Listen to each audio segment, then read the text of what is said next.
our fun lists and the information, which is why I switched over today. We have Phyllis's one of her campaigns for Congress. Oh, nice. Back there. I figured it was appropriate. We're talking about campaigns and candidates today. Figured I'd try to find something back there from her time, but that's that. As you all know, we try to flip through these every week, and there's always a portion of Phyllis's life, it seems like, that fits with whatever it is we're talking about. So with that in mind, as our prequel, welcome.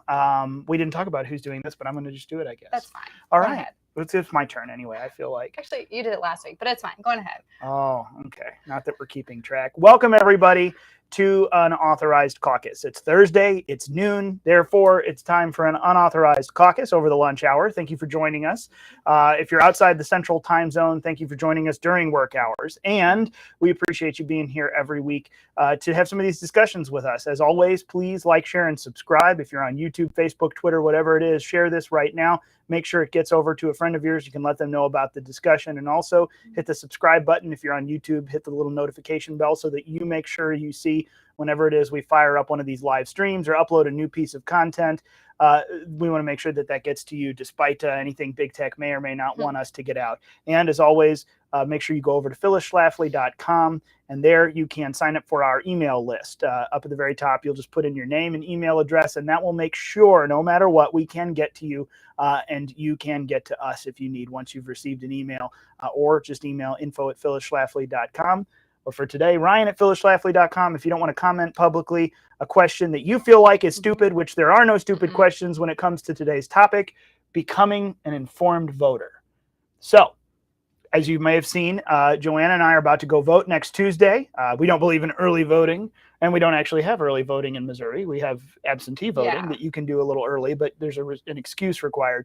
But we're about to go to the polls next Tuesday and vote in our Missouri primaries here on August 2nd. So we thought it's a good time to talk about vetting candidates and how we find information on candidates, how we kind of differentiate some of the different issues, and how do we pick. We thought it's a good time. We'll talk about that since we're about to both have to do it. So let me first blanket this whole conversation in the fact that, yes, we are a 501c3. We don't make it a habit of endorsing candidates. We don't get out into political work.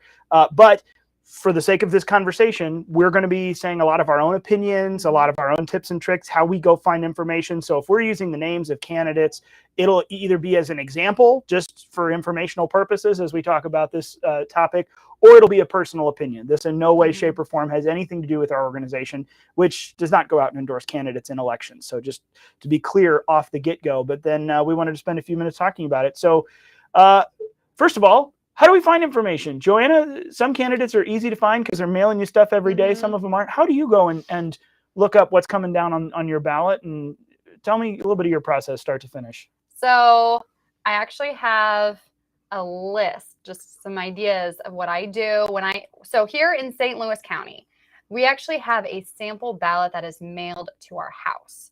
So when I get that sample ballot, of course, there's candidates on there that I'm very aware of. Right now, we have a huge Senate race going on, and other just higher profile races happening. But then there's just some smaller ones, races that are not as talked about. And those are names of people that I have no clue. So when I see those names, well, with all the candidates, what I like to do, I grab my sample ballot, and then I start searching for them on the internet. Some of them might have a candidate page, and then you can see all their information, what they're trying to do in their race, and what they plan to do when they get into the office. And then some are, you can't really find anything about them. Maybe like a school board, someone running for school board elections, or state auditor. Well, that you might be able to find more, but there's some smaller elections that are difficult. So maybe you could try Facebook. I've actually found candidates in the past on Facebook, and that was really helpful because they're pretty open on what they believe on their Facebook pages. I mean, that's their platform. That's the way that they can get voters, share what they are like working towards as well. So that would be my recommendation. So if you don't have a sample ballot that's mailed to you, I know Ryan doesn't get that in the county that he lives in. Every state and every county has a website. So search online, search for your county, search for a sample ballot, or you could use a website like Ballotpedia and look up candidates that way. It should have a list of them, and then you can start searching for them and what they believe. That would be the first steps I would recommend. And that's what I was going to say. Well, not all of us live in such a wasteful county that just sends out all the paper. It's all. Yes. No, I'm kidding. But if you don't know what districts you're in, or if that doesn't necessarily get sent to you and it's on your own, it's on you to go and find out. That's not very hard. I would tell everyone the first two things I would do. Number one, go to your Secretary of State's website. It's probably not going to be very flashy, but it'll get the job done. There you can typically find out your voter information. Maybe I know that the Missouri State Senate and House, both their websites, when you do the legislator lookup, it doesn't just tell you who your state Senate or House member is. It gives you everything. It tells you what congressional district you're in federally. It tells you what all the different things are. And then one more thing, if you want to go even farther, because again, this is talking about being an informed voter. I know a lot of folks who will go in and vote for the, U.S. Senate. We have a really hotly debated U.S. Senate primary here. There are technically 20 people on the ballot. So it's going to be awfully confusing if you didn't look up ahead of time and you walk in and see 20 people in the one race. And you're going, now, who in the world have they gotten mailers for? Because the information's coming left and right. And there's really only about 3 or 4 candidates that are top tier, like going to make it in, and the rest are polling down under 1%. But there's 20 names. So you don't want to be taken off guard by this. But sometimes you get into municipal elections. Like, I don't know about everywhere else, but here in Missouri, our municipal elections, mayor, alderman, school board, a lot of those are in April. It doesn't exist with Senate, House, federal, state level stuff. For those, it's not always easy to figure out, what district am I in? Like, I might know what school district I'm in, but what county council district am I in? What township am I in? Because you'll walk into the August primaries here and you'll be able to vote for your township committee man on the Republican Party and on the, our political parties. What in the world township am I in? Let me give you another little tip. There is something called the GIS mapping. I'm so sorry. I have failed to find out what GIS actually stands for, but basically the geographic information services, that might be GIS, the mapping there. Each county across the country, I have started finding out as I've done more research, tends to have a public web map. So like I've looked up here, St. Charles County has a web map. And if I go in there, it'll show me all the tax information and different layers of things and general references for the county. But there's a whole tab on voting information, and it shows me county voting places, municipal wards, and then of course congressional districts, state Senate, state House districts. But it has political townships, political ambulance districts, fire districts, sewer, water, county council districts. A lot of those layers can be found. Would you necessarily know to go to it? No, but that's why you're here, because this is something I found out as I've moved a few times. Now hold on. What township am I in? What ambulance ward am I in? Because I saw this ambulance district prop sign, but I don't know which one I'm in. I've had to go to the GIS web map for my county, and I've been able to zoom down to the level of detail where I can see like the parcel of my house and the tax information. That tells me all of the different districts that I'm in. That's been a game changer because I'm able to actually identify way ahead of time what districts I'm in. And then, like you said, I'll go to my county election authority's website. I'll pull the sample ballot, which just has everything for every district in the county, but I can then know, okay, this one's going to be on my ballot. This one's going to be on my ballot. And guess what? It took a little bit of lead time, but with an hour or two total leading up to an election, I can then kind of check off what I think. And if there's something I don't know what I think, I can go do some research on it. But identifying what district you're in ahead of time and what the issues are you're going to face, and not just walking into the ballot box and all of a sudden being shocked by something that you didn't know that was coming, like 20 names. Eliminating those surprises when you walk in, to me, that's half the battle with folks who are like, I just don't even know what to do. So I go in and I vote on one thing and I leave the rest. Or I just don't even go vote because it's too complicated. No.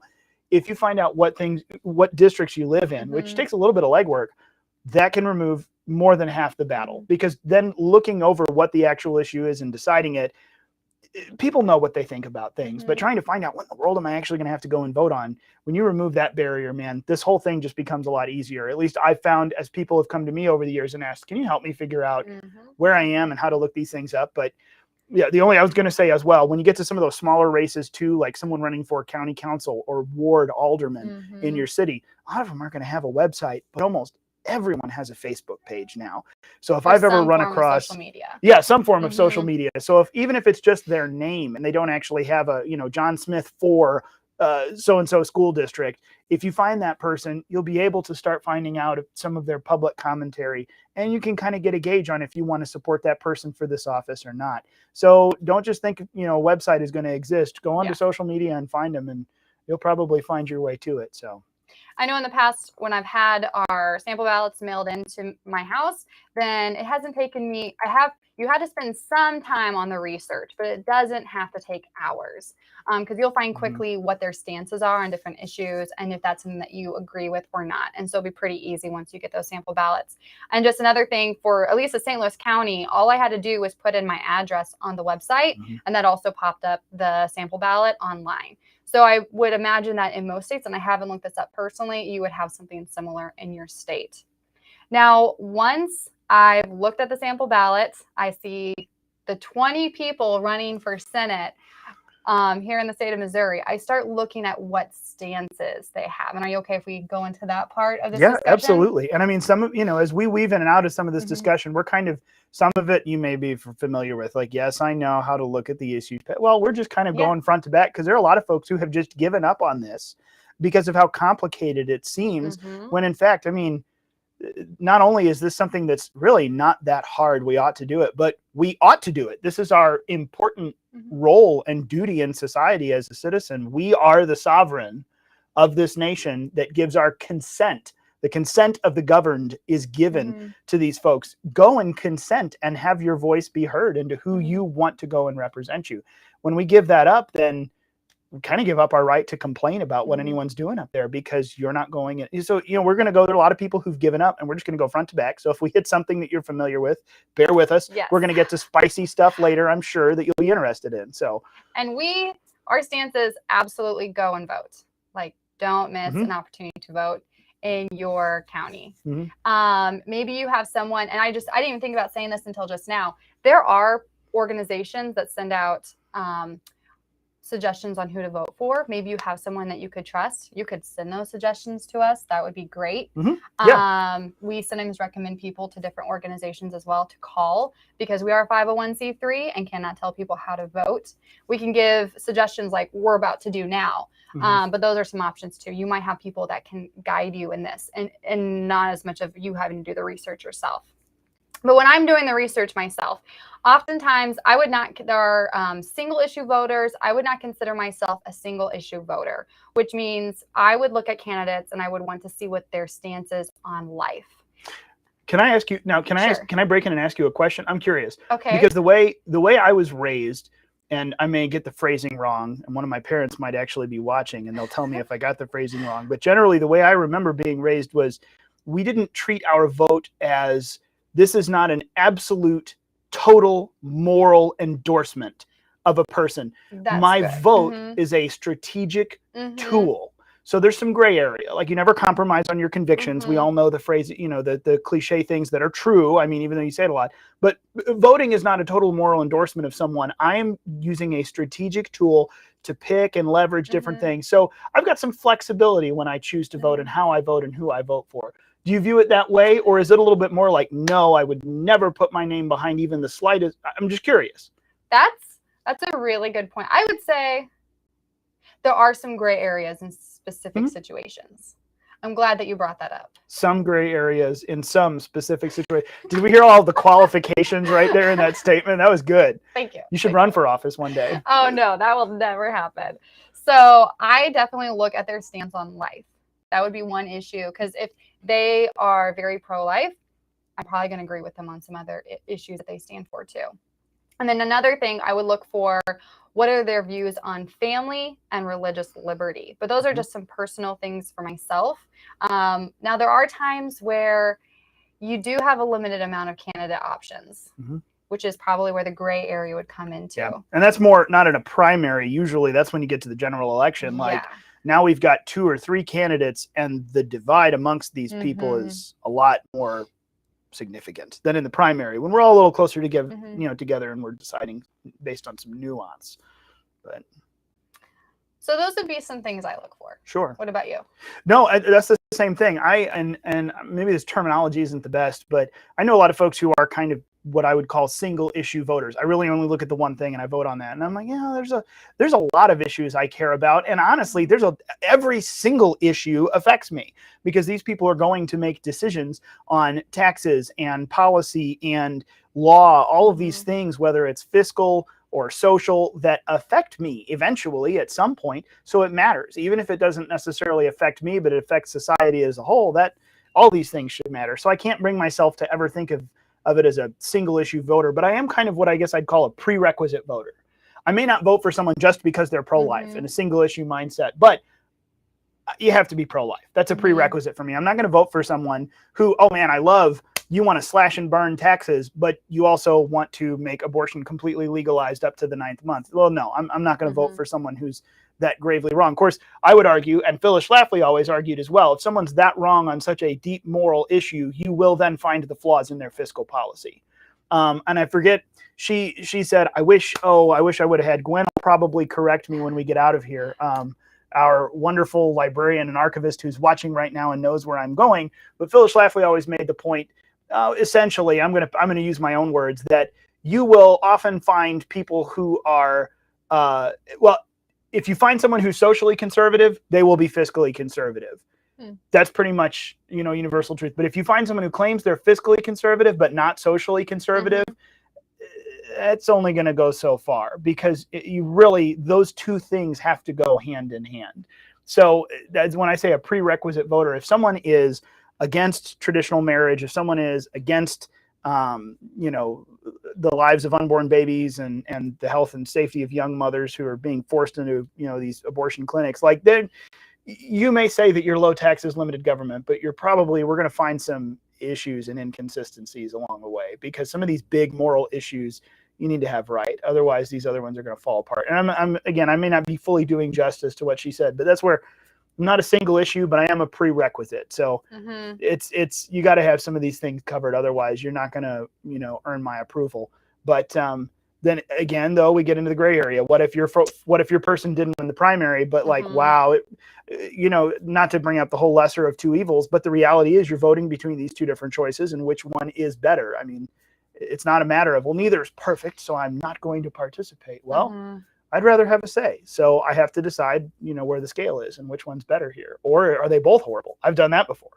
We were talking about that this week. I've done that once, where both of my options on the Republican and the Democrat side were, to me, abhorrently untrustworthy and lacking in integrity. So I voted for someone who I knew probably wouldn't win, a Constitution Party candidate, but was a good man, and would have done a fine job, even though there was no chance. But I felt good about that. And I've often held my nose and voted for, well, you're not my favorite, but I'll take it because you're better than this. That's how voting works. It's tactical, but sometimes there's a time when you say, no, on principle, I'm not going to vote for either of you, because both of you are just as bad. It happens. And there's, these are things I've been talking about that with folks as we've looked at our Senate race. What if someone who wins that I really don't want to wins? What do I do in the general? I'm like, well, we're all going to have to start working through that if that happens. Yeah. So it leads to some interesting conversations, which we're all about having here. So if you have any questions about what we're talking about today, definitely leave those questions in the comments. If we don't get to them now, then we can respond back to those later today or tomorrow, but we would love to hear your thoughts. Yeah, absolutely. And again, this is, it's now is the time. We've been having these conversations. At least I have internally. A lot of folks have been asking me, hey, what are you going to do with this? Hey, I'm looking at my ballot. Hey, I'm putting together my notes. Hey, I have a suggestion. Would you like to hear it?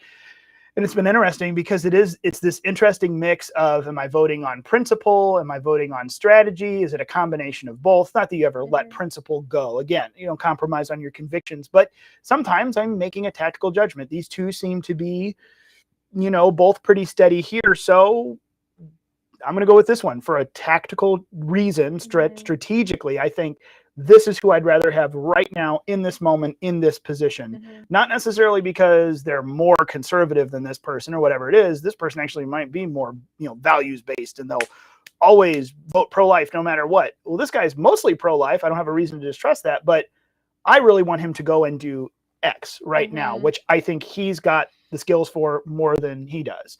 Like, you have to kind of make some of those decisions and work your way through it. And it's good to have people to have conversations with. So unless where your districts are, and then who's running in those districts, and then finding out what they say about themselves and hopefully what others say about themselves.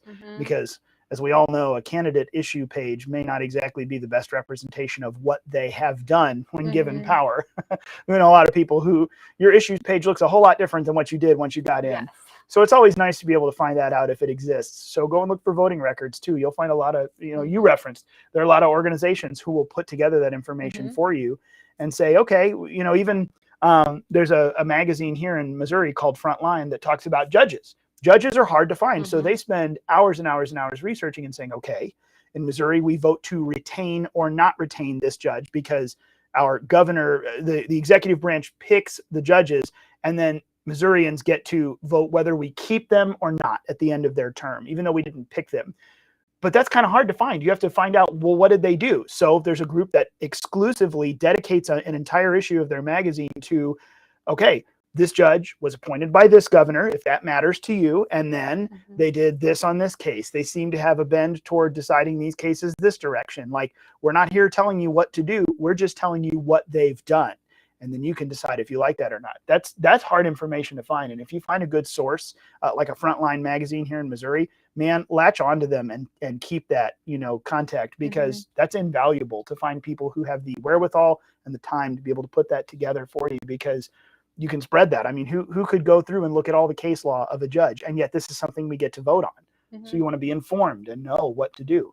So we hope to obviously be a resource, not again on endorsing candidates necessarily, but talking about how to get to that information. So if you find something, share it, because we would love to share it out with everyone else. Put it in comments or email it to us. And, there are a lot of folks who are still yet to do some primaries this year. And then, of course, everyone going into the general here in November. So that's a lot of big things going on, and there's a lot of big decisions to make. And you feel free to call us. A lot of people do over the years, and we'll even just talk through helping you find something specifically in your area, because we've got some of this institutional knowledge we can put into practice for you. And okay, here, let's help you get connected somewhere with someone who knows what you're looking for. So just to recap, I know many states have already gone through their primary elections. We're about to vote on Tuesday in our primary here in Missouri. So just to recap again, figure out when your state will have their primaries, and then, of course, plan to vote as well. Then look up the sample ballots. Check out your candidates, look them up online, on Facebook and other social media platforms, and then see what issues that they stand for, their stances on different things, and see how that lines up with what you believe as well. And then maybe this is all basic information. You already are planning to do all this. You could educate people as well. And what I would encourage you to do as well, and this is what the president of our organization always says, Ed Martin, is consider working the elections this fall. Consider working those days. I know every state and every county needs people who can work elections. So definitely consider doing that in November. Yeah. And I mean, if there's anything we've learned from 2020, you can go down any route you want. The election was run perfectly. The election was stolen.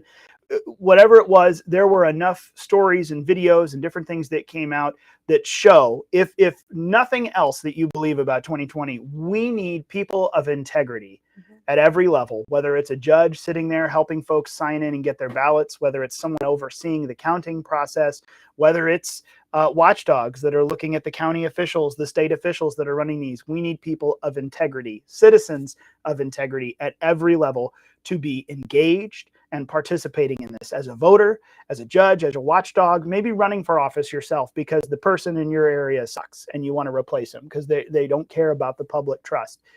We need people who are engaged, and we need them to have integrity and character, that care about the process and care about the fundamentals of this republic that make it strong, which this is it. This is how the people give their consent to be governed in the United States, is through our electoral process. It matters. It's a big deal. So it's worth some investment of time and headache to go and find out all of these things. I hope you do it. We hope that you do if you're in Missouri particularly. We've got a lot of big stuff coming up, especially we've been redistricted now. So you may be in a new district. Go find out.